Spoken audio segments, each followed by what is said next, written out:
All a dot product does is take the amount of vector A that's pointing in the same direction as vector B and multiply them together. You can also think of this as the shadow that vector A creates on vector B times the length of B.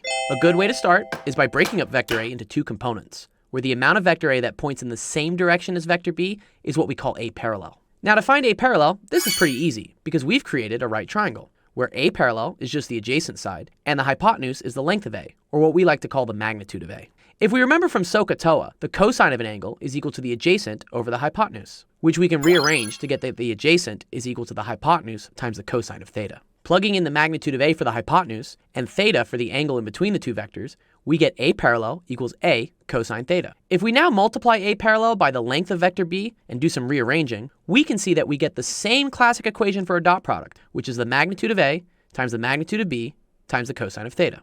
All that's left now is to plug in the numbers and remember the unit circle, and you're done.